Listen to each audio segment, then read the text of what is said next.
Hi, my name is Carmine Starnino, and I'm the poetry editor and associate publisher of Vehicle Press.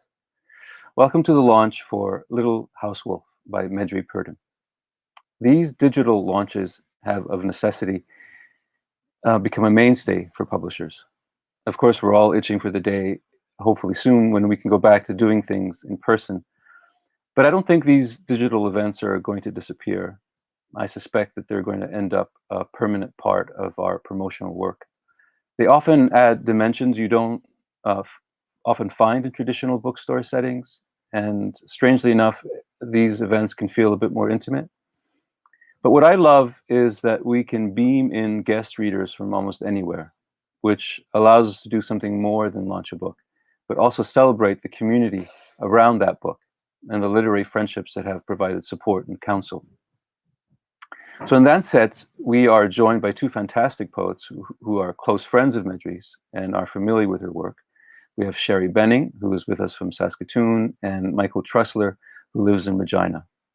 And along with reading from their own poems, they are going to help me tease out some of the elements that make Medrie's book, Little Housewolf, such an outstanding debut. After I'm done my spiel, I'm going to invite in Medrie, who will read some poems and talk to me about the book and the work that went into writing it. Then we will switch to Sheri and Michael, who will read some of their own poems. Then Medrie will be back for another reading, after which we will move to the question and answer period.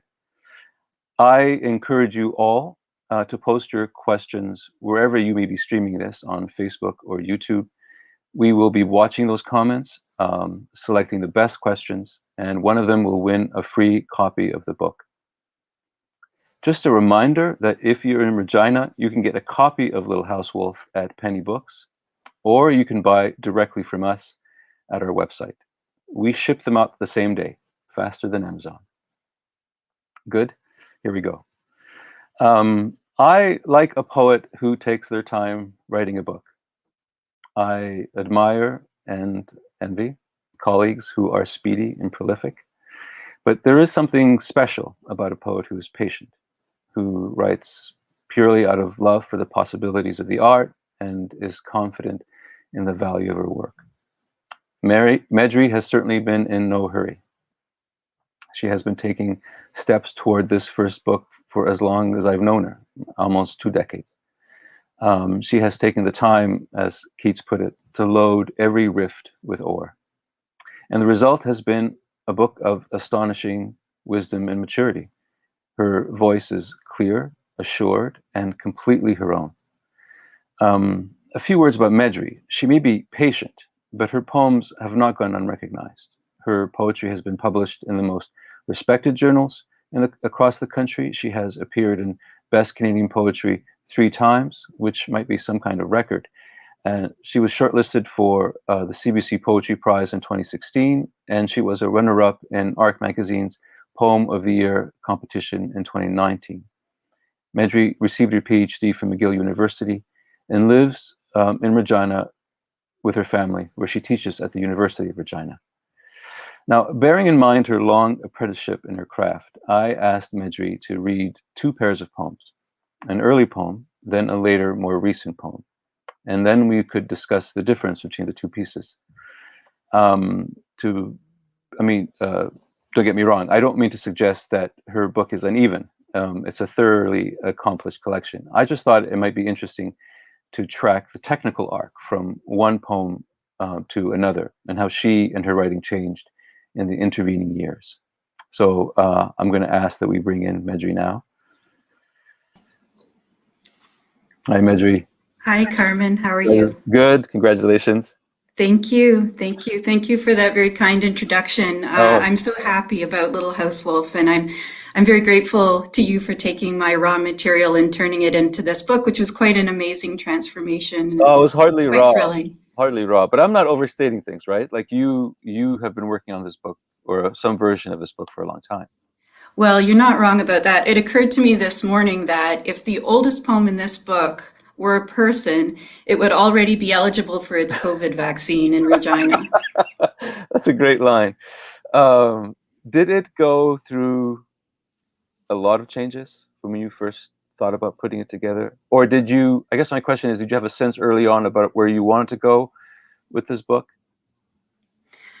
I had a really tentative sense of where I wanted to go. I think for me, even the final process of turning it into a book was quite surprising. I thought getting it down to the final poems was really clarifying in terms of what it was and what it was about. And when did you know you were ready to publish? Or were there false starts? Were there moments in the last in the last few years when you thought, I'm ready now? Did you have any low points when you thought this is never going to get published? Like, I'm just curious to know what your emotional state was as you were working on this. Yeah, it's an interesting question. I think that part of what took me so long is that I got really happy and comfortable with journal publishing. And I think in my own mind, I had really come to see the poem rather than the book as the outcome and product of my labor. So that was the state I was in for a long time. And I always felt like the book might be ready to publish, and people were certainly encouraging me to send it off, but I belabored it a little bit and sent it off when I did. So what pushed you to finally do it? My friend Sheri, who wouldn't let me off the hook until I did.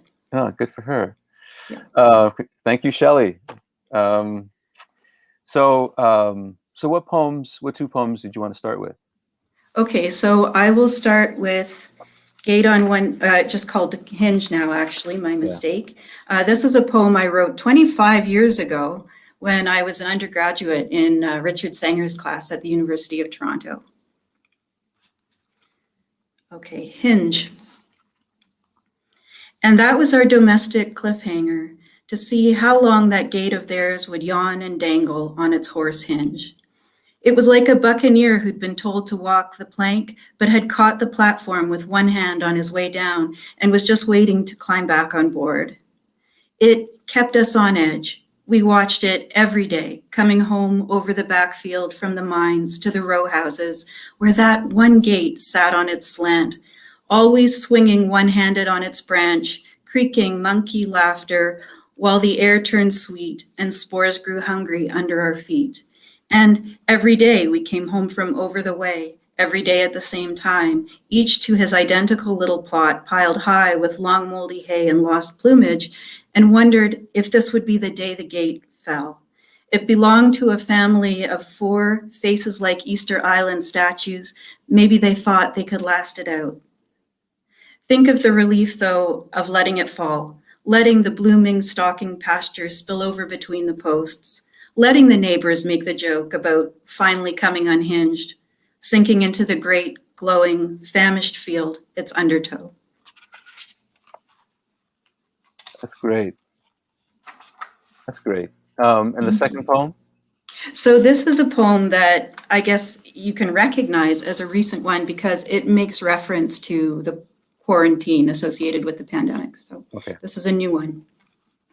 It's called For It Is Not the Same River, and We Are Not the Same. The year I promised you no 2 baths alike, we nightly invented new terms for day's dissolution. Ice cube toy bath, captive figures melting out of the ice cubes and into the flows. Jellyfish bath, the plastic pudding cups we kept for paint pots inching towards you on capillary waves as you tittered, their imaginary sting a vivid prospect. Bath in the dark, in the thickening dark, just that. Ceiling abseiling papery butterflies utterly falling for you, butterfly bath. Targets I tagged on a shower curtain, splat of your water balloons, lawn game bath. I admonished you once for flooding the room, pressing your foot flat against the faucet, making a plate balancer's plate of water. I'm sorry, you said, but I did love the effect of it. Your sorry was a trill in a glade. I heard, did love, in the Renaissance way. You cried during an umbrella in the shower bath, its nerve end tin roof patter.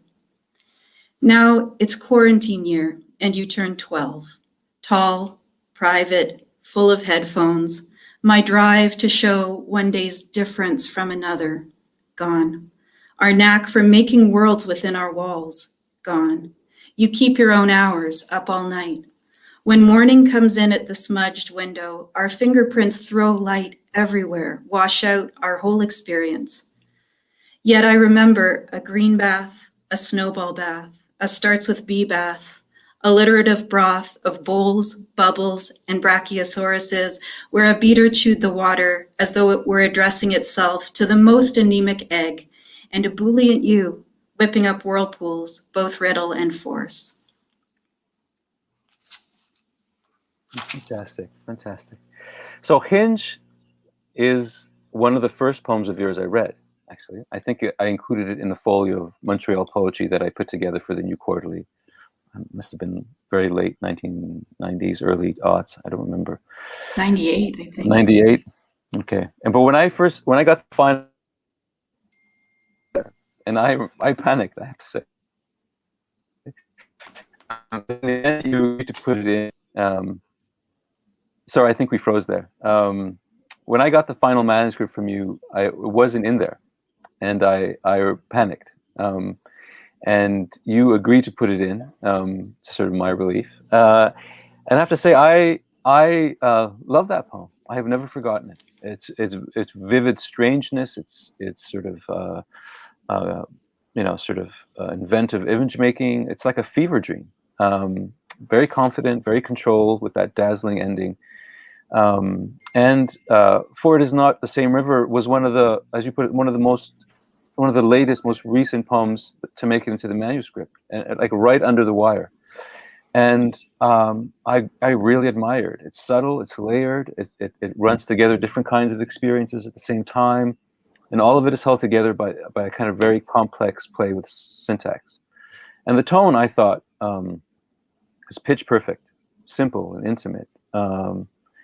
But how do you account? So I guess I hear these two poems, and they're clearly from the same poet, same voice doing different things in different poems, and I think if someone, like, the hope is that someone reading in the book won't acknowledge that there is some kind of unevenness, and there isn't really. Like, there's nothing to tell a reader that this poem was written in 1998 and this poem was written in 2021. Of course, we know that, and so my question is, how do you account for the growth between those poems? Like, what do you think is, how do you feel about those two poems when you place them together? Yeah, I'm really happy you talked me into putting Hinge back into the manuscript. I had a friend write me yesterday to tell me how much she liked that one, and I'm really glad it's there. I feel like that poem makes the poetic image its priority, and it unfolds in a way that lets the imagery flow. It's a very free verse poem, actually. For It Is Not the Same River and We Are Not the Same, I think there's a lot more sound consciousness. I think that the lines are more structured. I think the poem is more conscious of alliteration, consonants, slant rhyme, rhythmicality. Yeah. So I think, to me, that's the big technical difference between the two poems, which is I feel like I have an increasing consciousness of sound and I hope music. So would you say is that something that you were able to do for Not the Same River that you couldn't quite do for the Hinge? I guess my question is, like, do you think there are certain kinds of poetry that require age or time to do well? Like, we often hear the creativity is like the young person's game, but I just don't know if the younger you could have written a poem with that kind of authority, or the kind of authority that we see in Not the Same River. When I turned 40, my mom said to me, "You're free. You can say whatever you like. You don't have to care what anyone thinks." She said that's what makes the 40s the best decade. And I actually, I don't know, but I think that in my poems, I do feel freer. I do feel like I let my long lines run on. Yes. I have a better and more assured sense of where to put line breaks, especially. I think line breaks took a long time to learn. What is the second pair? What second pair of poems did you choose? I chose the Miniatures and the Thimbles bucket list. Nice.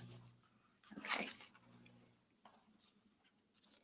So here's Miniatures. This is a poem that I wrote in a workshop with Stephanie Bolster. She was teaching writing ekphrastically, which means writing about images, visual images. And she gave me a postcard with 2 Renaissance little girls painted by Isaac Oliver in 1590. And the titles were Girl 5 holding a carnation and Girl 4 holding an apple. So the title is Miniatures, and then I cite Girl 5 holding a carnation, Girl 4 holding an apple by Isaac Oliver, 1590. 1. 2 little girls, shrunken queens, portable as pocket watches, wait for their sturdy sons. Little timepieces, near identical, wooden framed by manuscript O's, oneself, ornament, oubliette. Please, what is my flower for? This one wants to know. Why, for your pure heart, he says. The other says nothing, though her face is a question. He hands her the apple, bottoms up, the way it fell. 2. My mother and my aunt, 7 and 9, make the cover of the Edmonton Journal, Immigrant Children, 1957. One's long braids arrest him. The other, her face a phrase book for departure, doesn't like his camera. Mister, begs their mother, if you take also my small daughter. He pictures both, writ round by portholes, and the flank of the ship a blank field, white, and I cannot help but see my mother as the clock of her parts, antecedently me, like Girl 4, except her hands are free.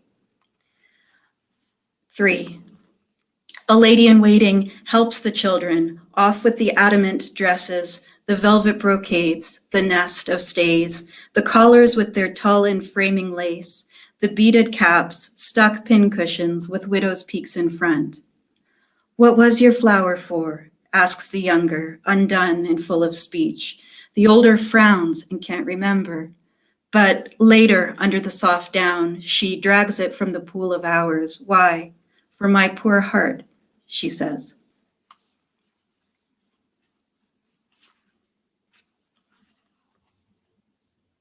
That's great.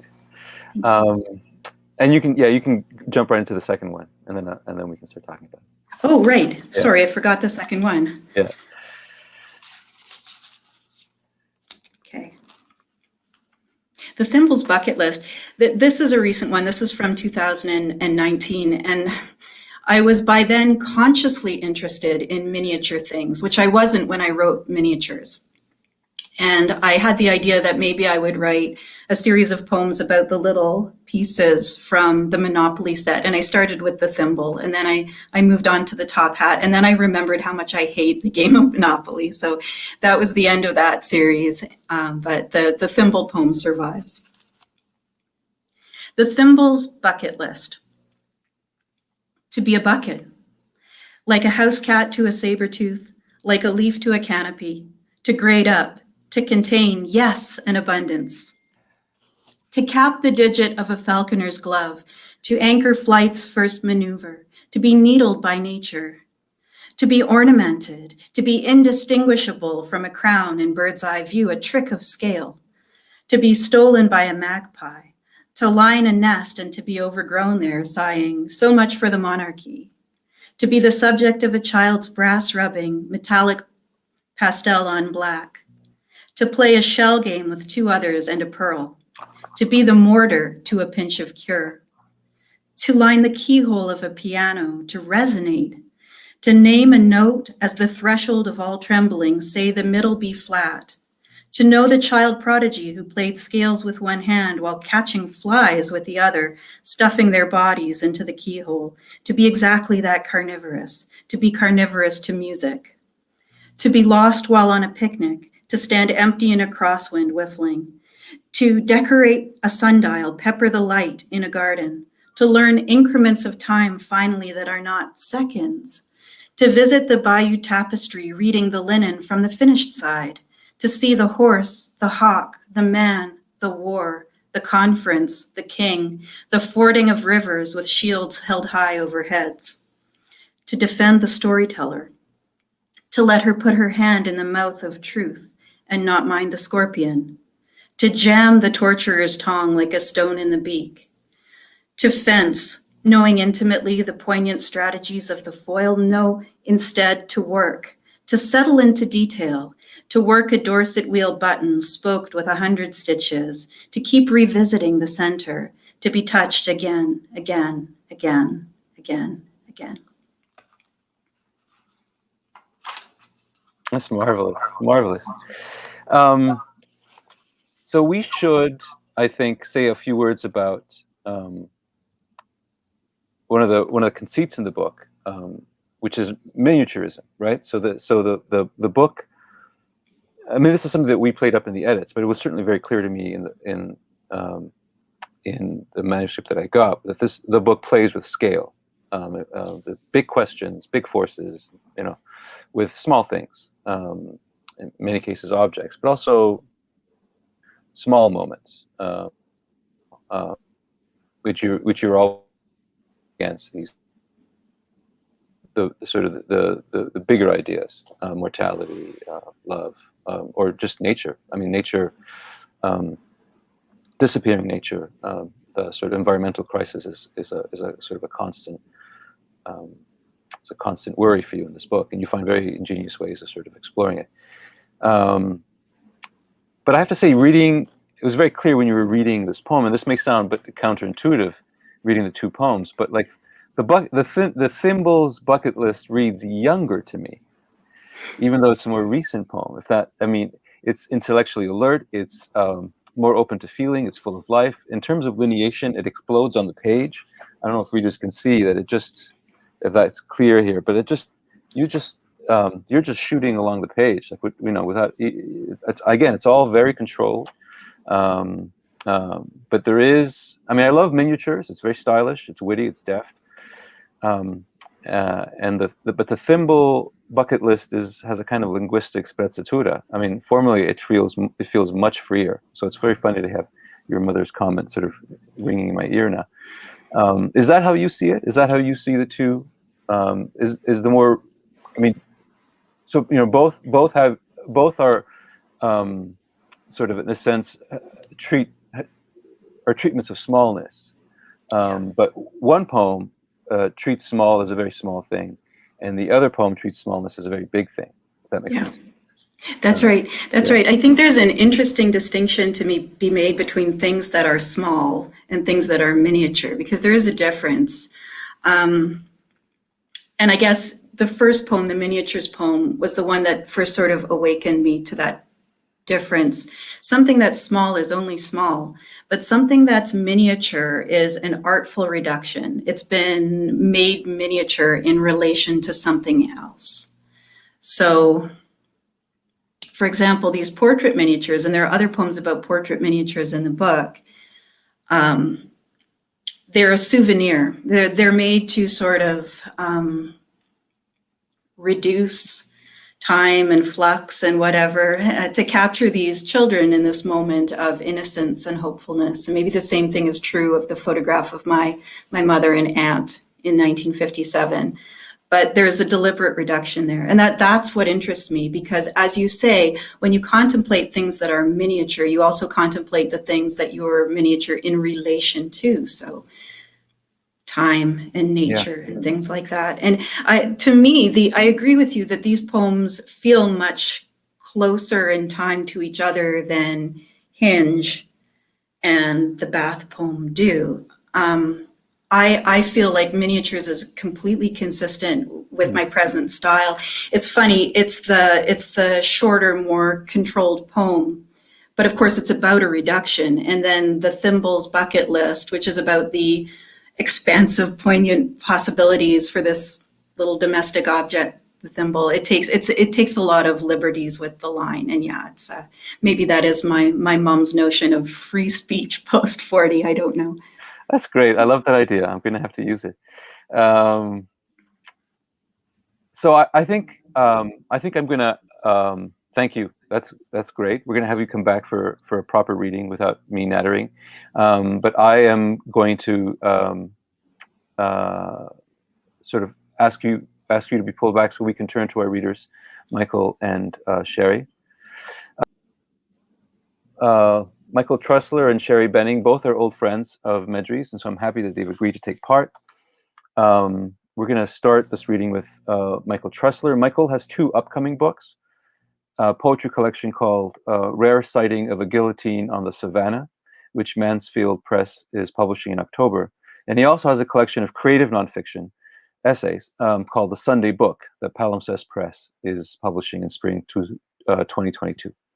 So, ladies and gentlemen, Michael Tressler. Hi, Michael. Oh, how are you doing, Carmen? Good. Would you like me to let me read an older poem first and just offer something?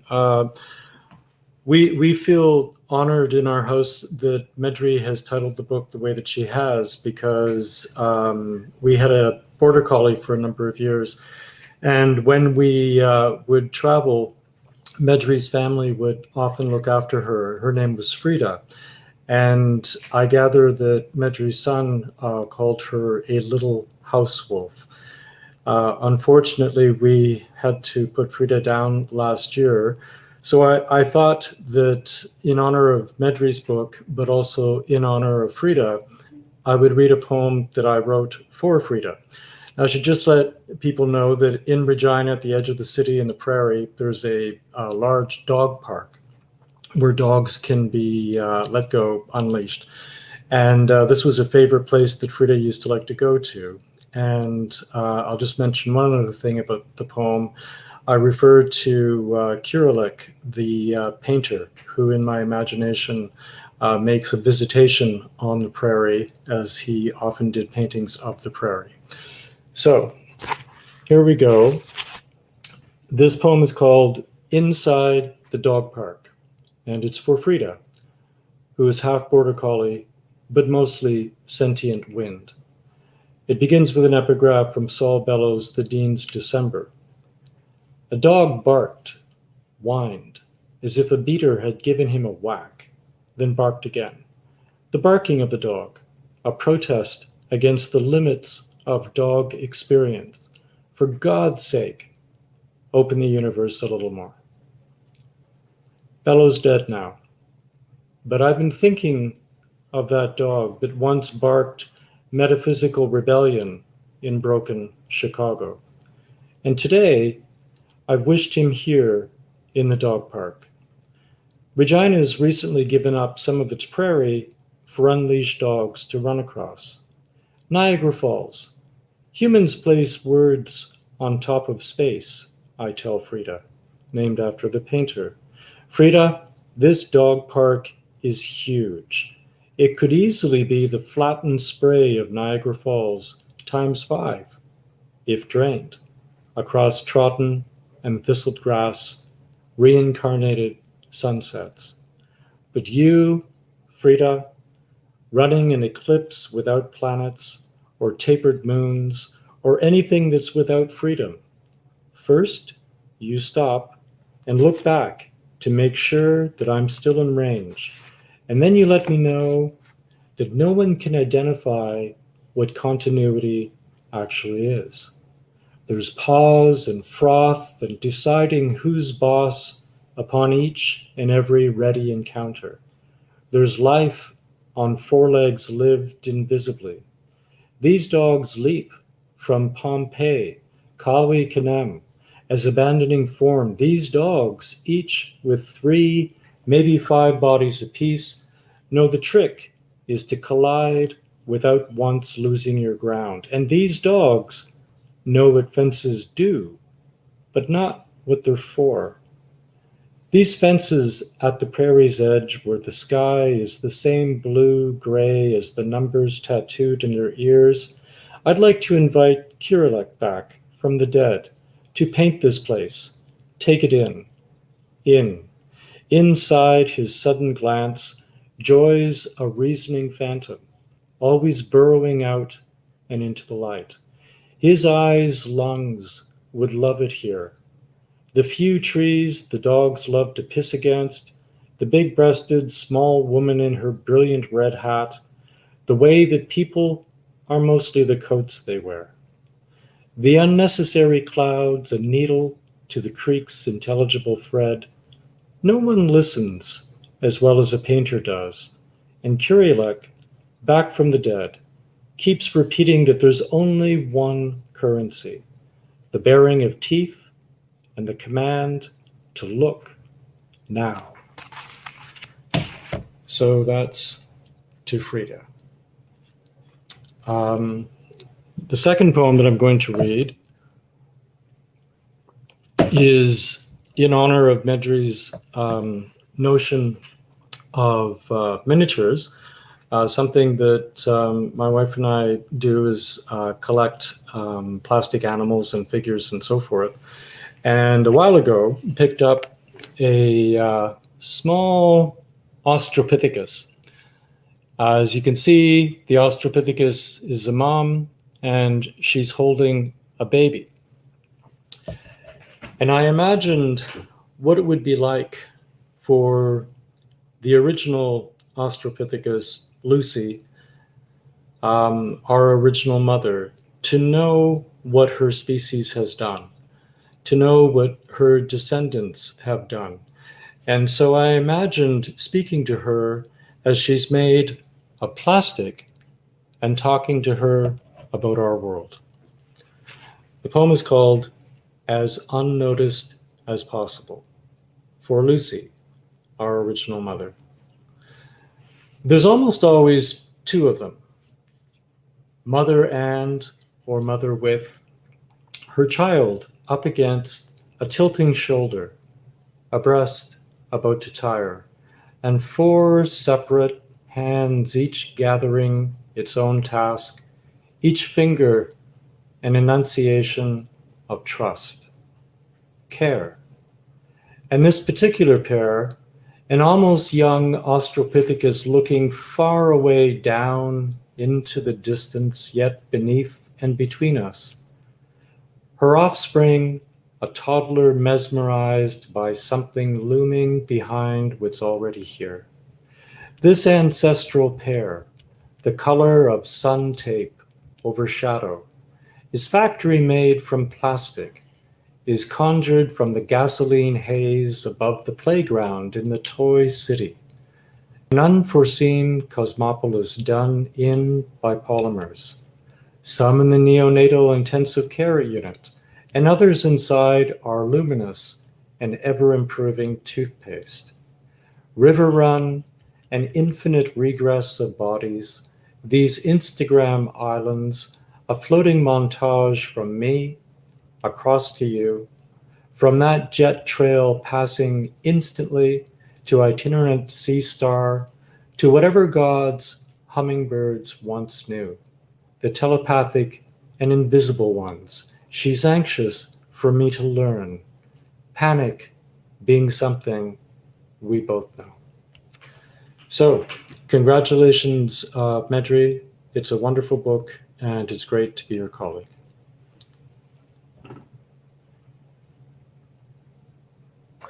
Our next reader is Sheri Benning. Sheri has published 3 books. Her 4th collection of poetry, Field Requiem, is coming out very shortly with the UK's Carcanet Press in August. Carcanet Press is a terrific press. This is great news. Poems from that book have been published in the Paris Review and the TLS and the Manchester Review of Books, among other places. She has completed a PhD at the University of Glasgow and currently lives in Saskatoon, where she teaches. Sheri? Thanks, Carmen, and congratulations again, Medrie. In thinking about your beautiful collection today, I was reminded of a quote by the Irish poet Yvonne Boland, that in writing about her ancestors, she's not trying to remember them, but to imagine them. And I think we see that sort of subtle shift in meaning that those two different verbs imply manifested in your work. When you're writing about your grandmother or your aunts or your parents, this is never static memorialization. It's really generative and far-ranging imagination at play. And so in that spirit, the first poem I'm going to read is from a series that I actually workshopped in our writing group, Medrie, that considers my maternal ancestors. And the second poem is an excerpt of a longer poem that visits the wrecked and abandoned farmscapes of rural Saskatchewan. Of the baby, name lost, 1906, spring born, almond and blackthorn in bloom, meadow sweet, chickweed, petals of milk on her lips. Spider silk saliva from mouth to crabapple fists. On mother's lap, the train from Kiev to Minsk after the last harvest in Tiegnort. Teething, feverish, pin-pricked cheeks. Mother sings Knierider to distract. Bouncing, bouncing baby. Should you fall in the ditch, ravens will feast. Ravens will feast. Bitter pip of sick picked up in Riga's quarantine. Soon they will slip her little body into the Baltic, wrapped in blue di pioni cut from mother's wedding dress. But now she conducts with waving fists. Skeins of dawn mist lift from feathergrass and knapweed by the tracks. Mother's soft breath in the cradle of the train car. Bouncing, bouncing baby. Should you fall in the sea, ravens will feast. Ravens will feast. Ravens perch in witch's broom of passing oak and silver fir. The title of this poem is from a monument. The parish of St. Scholastica erected this monument in memory of those buried here, 1976. St. Scholastica's fall supper, 6 feet deep in the earth. Sod ceiling drips pesticide leach, bones laced with malathion. 2,4-D, turnip smell of canola and stinkweed. Wild oats and kosher roots tangled in hair. Don't mention the cutworms that chew dresses and basteniums. Parishioners, we paid our fees to feast, tossed 30 pieces on the temple floor, the Dominion's Land Act, 1872, proved up on our field of blood, 160 acres of oxbow sandy loam. Cheekbones and mandibles gleam. Mothers give toddlers drumsticks to gnaw, cartilage and marrow. Don't mention the bread was salted with tears. Don't mention the bowlfuls and bowlfuls of tears. Parishioners, push back your chairs. Bring out the accordion. Waltz and polka, turn and turn. Your bones knit rich dirt. Sated babies snooze on half moons of mother shoulders. Don't mention the tremble, the 700 horsepower John Deere overhead, the tank tread, the stretching bellows, the thickening drone. My ghost waits for me here. Thank you.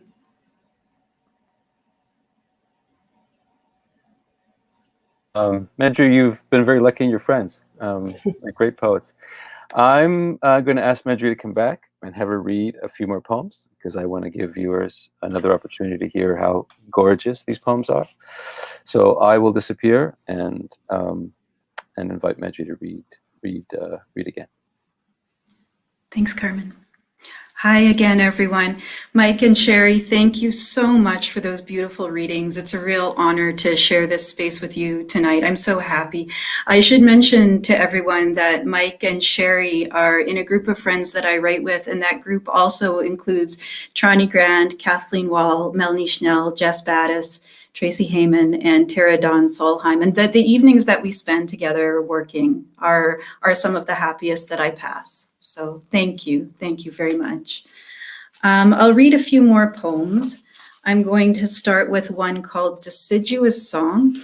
And this is a poem about an actual artwork, an installation piece by Jeff Mifflin that stands or stood in a field in California. It's a tree sort of invading a piano. But I should mention that I don't think it exists anymore because I think it was vandalized. So this poem maybe memorializes it a little bit. It's called Deciduous Song. In a field in California, a tree plunges wood fingers into and through an abandoned piano, vulgarly even, the way you'd scoop out pumpkin gore, keys of burnt scrimshaw, album leaves of leaves, and a cleaving tree saying something about suffering and art. Unless it's the piano that's acting on the tree, agonizing its own felt hammers into birds who leave it anyway, flagrant in departure. The piano screams the tree. The way it extrudes that heartwood-enwrapped body reminds me of birthing at midlife and thinking, but now I can't die.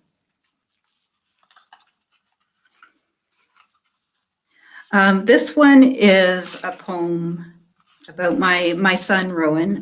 Actually, Rowan needs an acknowledgement because all the best parts of this book were sort of written by him, starting with the title, Little Housewolf, or are about him.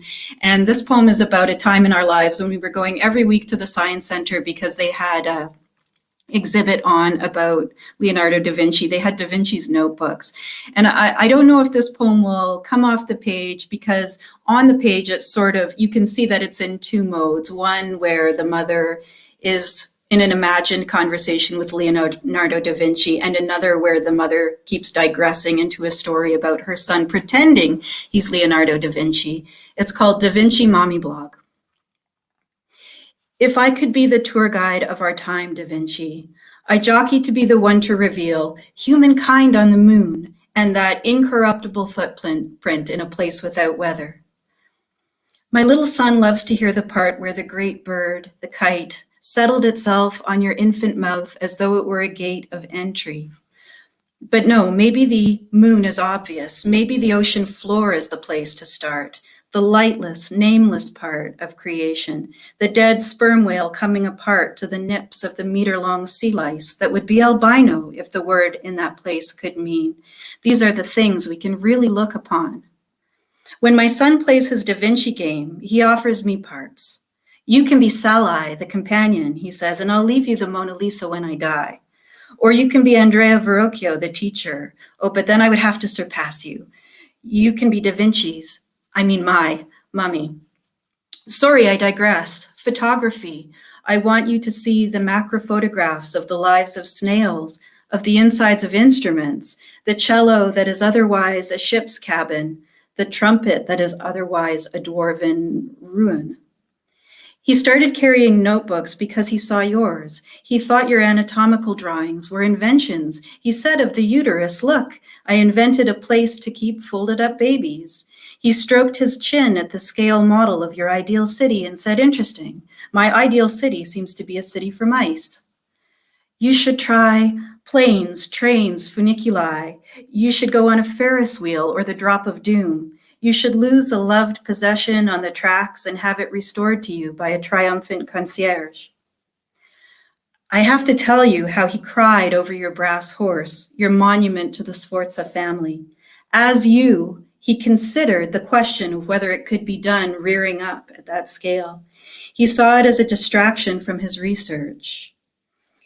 But when the invading French fired at the clay armature, he crumpled on the floor of the gallery, crying, in real life, I failed you, Sforza. Sforza, I failed. Modern technologies of war, I doubt you'd find sublimity in them, despite their power.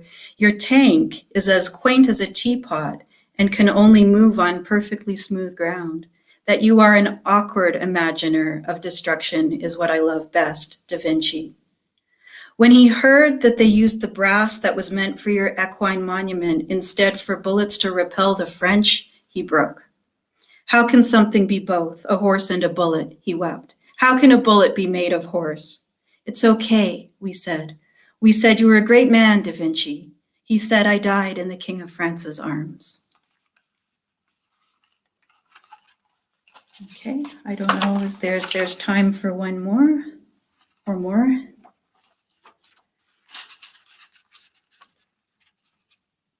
This is actually, it doesn't declare itself as such, but it's a pandemic poem too. During the pandemic, my parents celebrated their 50th anniversary, and I wasn't able to spend it with them, but I wrote this poem. It's called We Have Discovered Pomegranates. In the 50th year of marriage, new fruit, this chambered heart, this pomegranate. On ice, it's an Arctic doomsday vault, shelter walls around seeds, 10 hopeful arrows for every year since they wed in her parents' living room, a mini dress marzipan bungalow wedding. Rejoicing beehives, cards across the miles. Her father's camera lighting shorted everything, made a mid-ceremony blackout. Flustered, she said, I take you John, instead of I take you James, but it was a sheep may safely graze, and a stars will never harm you, end of April, prairie greening, when James was in darkness and only moderate error taken. Before pomegranates, they discovered cilantro, Sudoku, jazzercise, and Welsh male choirs. Boats and their stillness as a subject for painting, weavings with fringes like the coats of Commodore dogs or benign moon-faced monster muppets. This arrel is for Durham, where, by his first home, they discovered the cathedral doorknocker, a loped lion head, arrow-dented, centuries of fugitives pounding for entrance while the shafts flew. They have a set of Durham doorknocker mugs from the year they discovered sanctuary.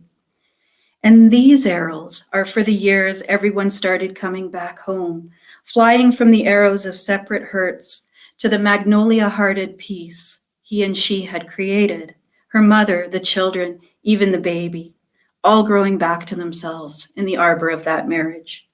Cilantro isn't a calendar, but each capsule of pomegranate, lychee plump, is a canoe down a half-remembered tributary. From the pomegranate, fat with memory, come seeds of the nourished life. This one, a paper airplane, flown from a peak in the Rockies in 1979. That one, a nimble animal stepping towards the hand.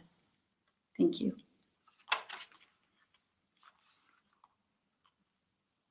That's great. Thank you. So we are now officially in the question and answer period of the launch. And I'm told that we have 5 or 6 questions. But I've also asked Sheri and Michael to each prepare a question for Medrie to start us off. So we can start with Sheri if we can call her up. Hi, Medrie. So I said to you earlier, I spent the afternoon again with your lovely book, and what really struck me is how you weave together sort of like kind of quiet domestic moments with these sort of larger historical or social events, and so I'm wondering if you can speak to that tendency and how you're able to sort of detect those resonances. I'm thinking like the poem on Ludwig Koch, for example, which is both auto and biographical. And so yeah, if you could speak to that sort of tendency in the manuscript, I'd love that. Oh, thank you. Thank you for that question, Sheri. That's really interesting.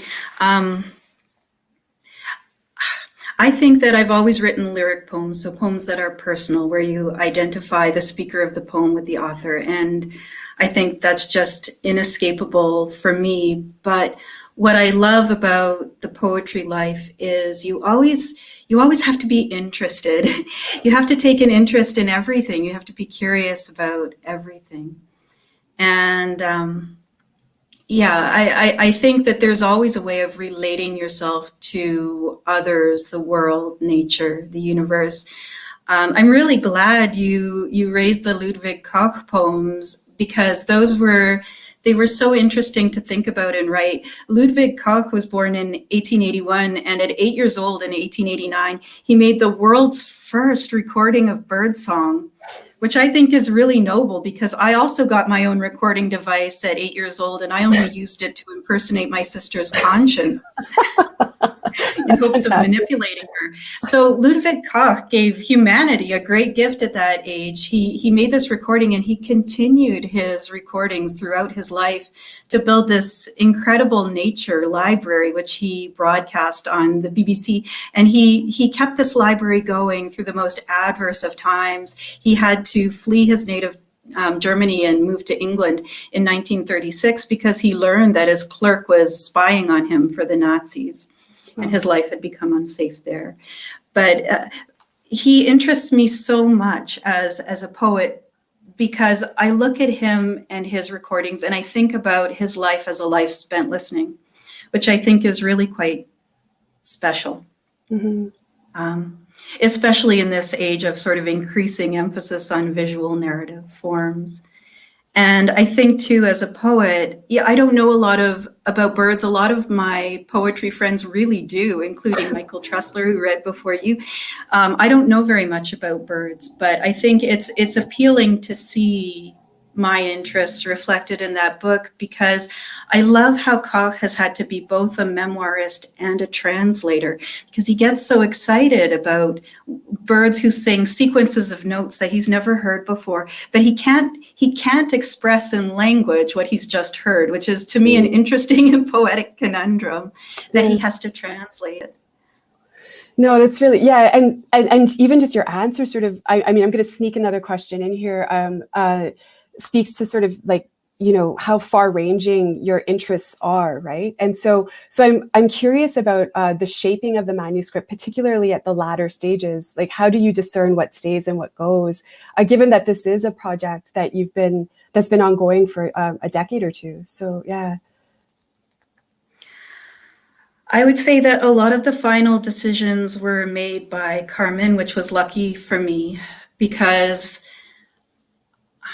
I think sometimes it takes another person's eye to see how the motifs are carried through the collection, and the way the manuscript wound up was it had much more form than the manuscript I submitted. I think he really understood what the thematic basis of the collection was, and even in a way better than I myself did. So the manuscript came to be in the way it did, largely because of him. So the importance of the good editor. That's right. Yeah. Thanks, Medrie. Here I am. Thank you. So thanks. Those are excellent questions, and I will now call on Michael to ask his question. Okay. Carmen sort of started inching toward a question about miniatures, and so I wanted to ask you about that again, or move it in a slightly different direction, Medrie. Miniatures are a kind of microcosm, right? If you think of a miniature village, if you think of a doll's house, if you think of all of this, so you have the miniature itself stands in for a kind of totality that's not there. And I wondered if you thought of your individual lyric poems as themselves being a kind of miniature. And I wonder if you might speak about the possibility of your poems as being miniatures, and if so, how is that connected to a larger totality? Yeah, that's a really interesting question. In what way is the poem a miniature? Because every poem is a condensation of experience. Every poem is a condensation of the world. And as you say, it substitutes its own aesthetic totality for the totality of the world. But then I think we don't experience the poem as a miniature just for that. I think the poem has to sort of declare itself to be that, or interested in its own limits, or interested in its relationship to the wider world, sort of overtly. I think you could say that the small poems in this small book are miniature, but that's, in a way, that's too obvious to say. And if we're thinking about the miniature as not something determined by its size, but determined by its scale, then I think, ironically, some of the poems that function best as miniatures are some of the longer and more expansive ones, and specifically the list poems, of which there are 3 or 4, and including the thimble poem that I read earlier.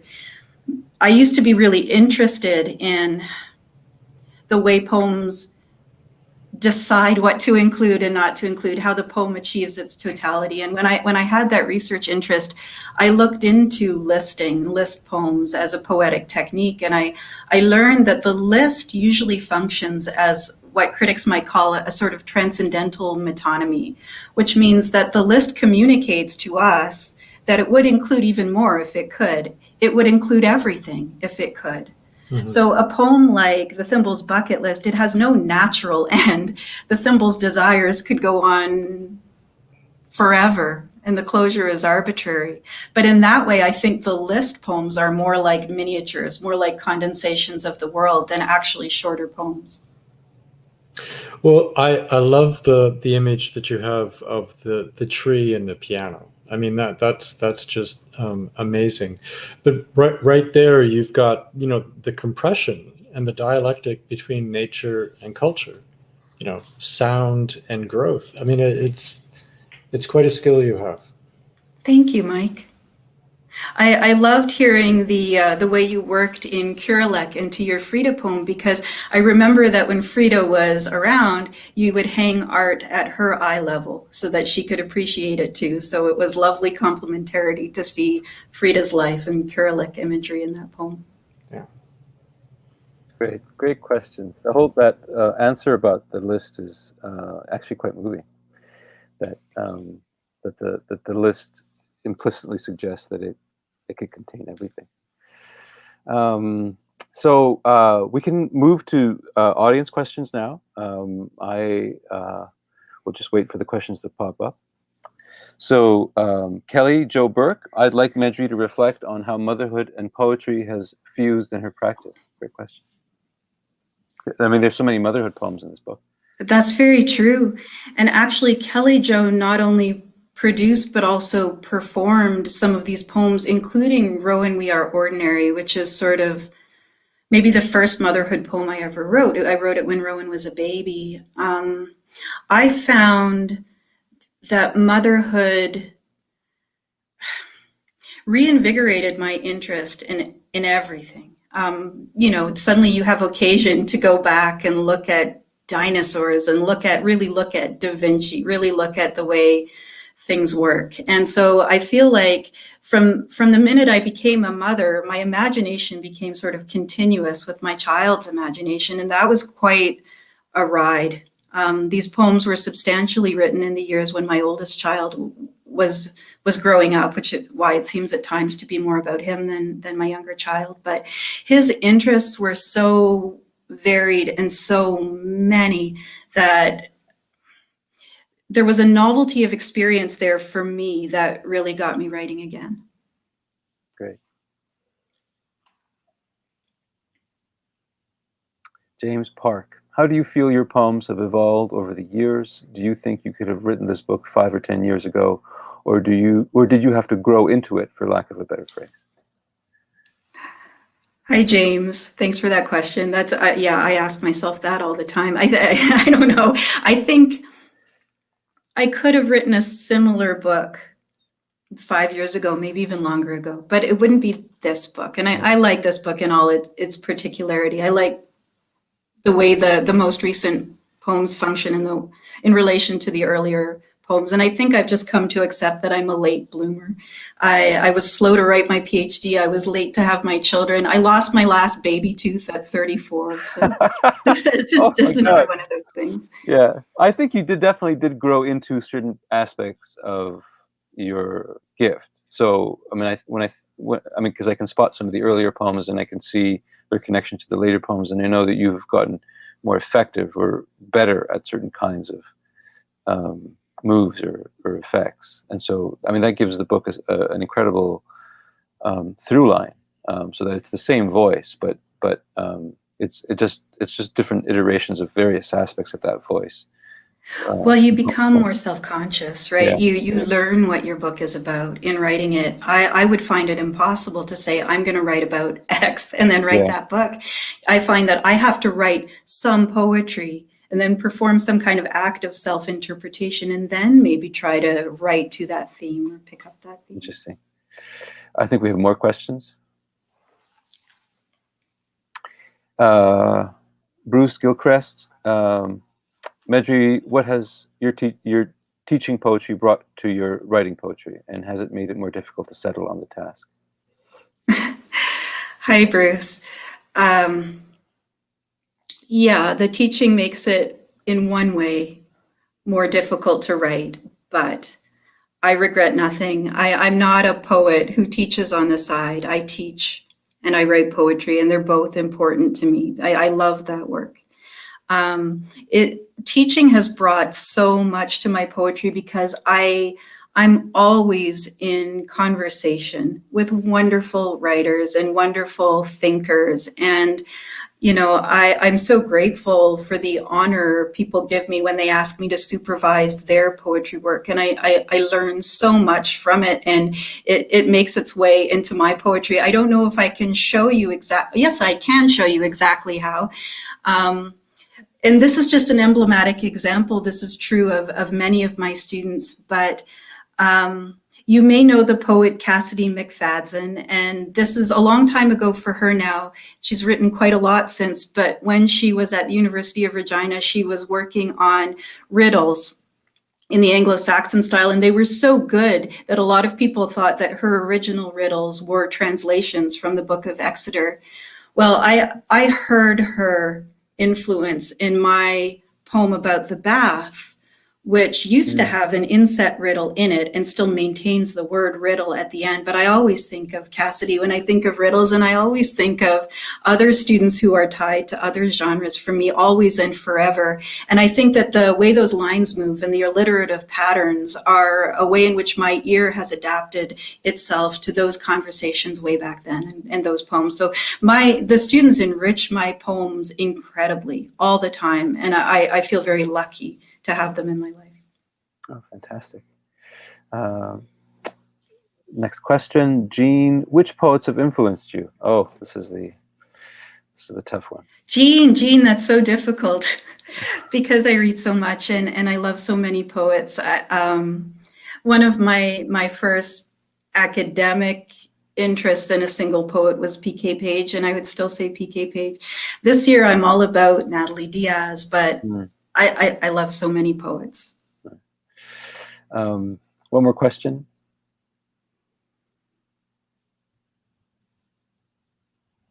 Sarah Wolfson, my question. When did you, Medrie, become aware of scale as a unifying force in your work? Hi, Sarah. Yeah, that's an interesting question. I think maybe halfway through. Like I said to Carmen a moment ago, I feel like there's a moment where maybe you doubt your manuscript is about any given thing, and then it clarifies itself, and then it becomes a self-consciously adopted idea. So I would say scale became, yeah, probably halfway through the manuscript, scale became my interest. Actually, yeah, here, one more. David, marvelous Medrie, I love that poem. A question, actually, what poem is he talking about? A question, you always seem to know exactly where to end a poem, true? Do you have general principles for deciding when, how to end, or is it more intuitive for you? Dave, it must be intuitive because I don't know how else to answer your question. It's probably particular to each poem. Oh, one more, Miranda Hickman. Warm congratulations, Medrie. Wondering about the making of these poems. If you had to select one to display drafts of to show evolution, which do you think you choose and why? Oh, that's a real toughie. Thanks, Miranda. I'm not sure, but there's a poem late in the collection called Thanks for My Son's Innocent Knees and Thanks. And I think maybe that is one of my more worked over poems. And I think probably because it's a poem of gratitude and because it's hard to know what to select as those emblematic moments that stay with you for a long time and become part of your artistic personality and yourself. So maybe because that one is maybe it's an open-ended question, and so it became an open-ended poem. The poem trying to keep up with the dynamics of experience, maybe. That's it for questions. Medrie, was there anyone you want to thank or any last words you wanted to say? Well, I would like to thank everyone for coming tonight and being part of this and being present here with me. I'm so thrilled that this event came to be and that I was able to share it with so many friends and family. I'd like to thank my colleagues in the Department of English at the University of Regina, who just support this work infinitely. my husband Mark and my kids Rowan and Victor, who have all played so many parts in the making of this manuscript. And I want to thank you again, Carmen, everybody at Véhicule Press, and my writing group, whose names I mentioned earlier. Oh, it's just we're thrilled. And you know, I especially want to thank David Drummond, who gave Yes. this book its wonderful cover that I love so much. It's so ingenious. It's this perfect visual metaphor where it's got these lovely decrepit clothespins, which are such fascinating objects in themselves, and yet they're also this great visual metaphor where they're at once these clothes pegs and also these wolves in the snow, or maybe a set of teeth. I think the debate is still raging. So thank you, David. It's such a beautiful, beautiful cover. David doesn't get enough credit. I mean, he gets a lot of credit, but maybe not enough for how he sometimes crystallizes my own ideas about a book. He sometimes, in ways that I don't quite understand, he can see very deeply into a manuscript, and he will select an image or, an arrangement that will somehow sort of shock me into re-seeing the book again. And that cover did that for me. Yeah, it did that for me as well. Yeah. It's a wonderful image. It's visually striking in and of itself, and it's such a great interpretation of the book. I really appreciate it. Great. Okay, so that's it. Thank you for joining us. Thanks to Sheri and Michael. Thank you to Medrie. Thank you for tuning in. There are other events happening tonight, so I know you guys had choices. And I'm glad you chose us. Just to remind you that the Penny U, the Regina bookstore, has copies of Medrie's book if you're in Regina and would like to pick one up, or you can visit the Véhicule website to buy it directly from us, and we'd be happy to send you one. Thank you so much, and have a great night. Thanks, Medrie. Thank you. Oh, sorry, I forgot to announce the winner of the book giveaway, Sarah Wolfson. Sarah, just email marketing@vehiculepress.com to claim your prize. Thanks, Sarah. And thanks again, everyone.